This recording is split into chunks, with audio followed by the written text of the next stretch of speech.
On his last day in office, former New Jersey Governor Phil Murphy signed into law a bill that effectively kills e-bike ridership in the state, undermines his climate policies, and Vision Zero.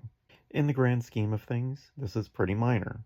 Between the collapse of NATO, the military occupation of Minnesota, and Trump trying to get a diplomatic victory, this is a very stupid story.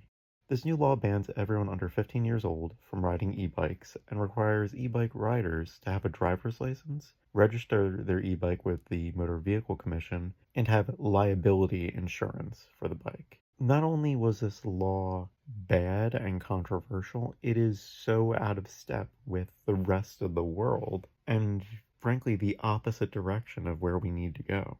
This law was passed in response to a number of e-bike riders being hit by cars, and instead of regulating the size of trucks that can't see over their own hood, or building dedicated bike infrastructure so they don't have to share the road with cars, Phil Murphy and the New Jersey General Assembly found another way to rip off their constituents. So let's do the thinking that they failed to do and consider everything wrong with this law and how things will work in practice.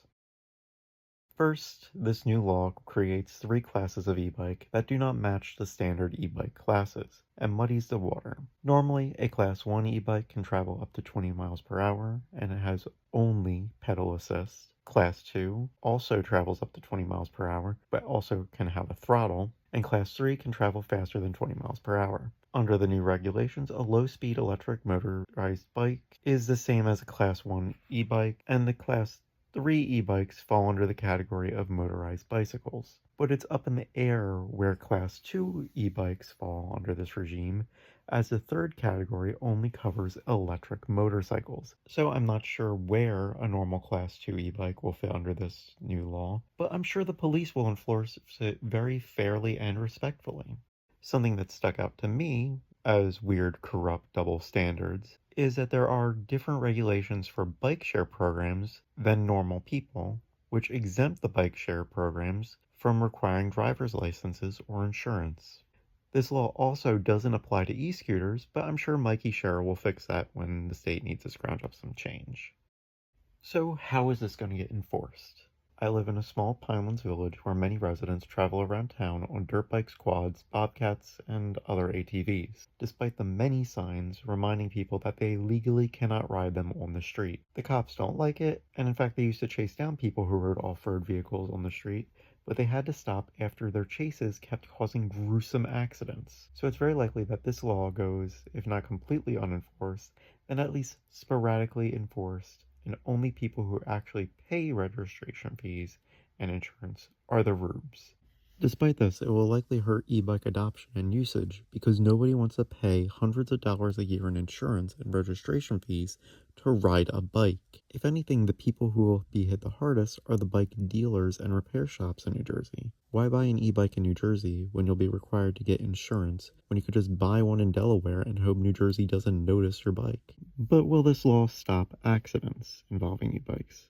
No, you'd have to be a complete dipshit to believe that, because this law does nothing to address the actual causes of e-bike accidents, which is there's nowhere safe to ride them. If we look at this map of bike paths made by the Philly Bike Coalition, we can see that there are some scattered protected bike lanes in and around Hudson County, as well as some nature trails elsewhere in the state, but riding pretty much everywhere else requires sharing the road with cars, which are bigger, heavier, and faster. In New Jersey, it's illegal to ride bikes on sidewalks, though again this is also sporadically enforced. And this makes sense if we consider sidewalks as a purely pedestrian space. But many bike paths in the state also ban e-bikes, as it's such a nebulous term. When he signed the bill into law, Phil Murphy solely blamed e-bikes for the accidents and deaths of their riders, and not the cars that hit them. As long as the state refuses to make real bike infrastructure, this law will only reduce cyclist deaths by getting rid of the bikes.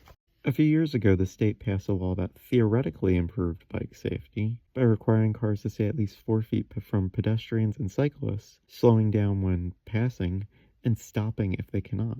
But they also didn't really tell anyone about this law, expecting someone to recognize 4 feet from the driver's seat is as impossible as expecting the driver to use their speedometer. All these laws do is protect the state and ensure it is not liable when you get hit by a pickup truck because there are no bike lanes in your town. And that's the real gross thing about this law and laws like it. Deep down, everyone who voted for, and signed this bill into law believes that cyclists are personally responsible if they get hit by a car doing 40 on a residential street.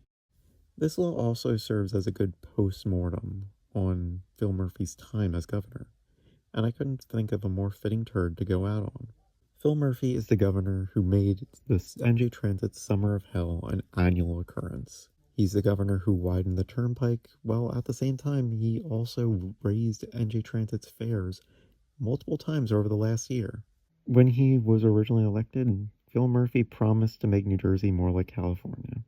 And considering the cost of the living crisis, the homelessness crisis, and the extremely dumb NIMBY-ass laws, the fact that New Jersey Transit has failed to really expand and only really raised fares while things get worse, yeah, he did it. Thanks, Phil Murphy. Can't wait to see you lose the Democratic primary in 2028.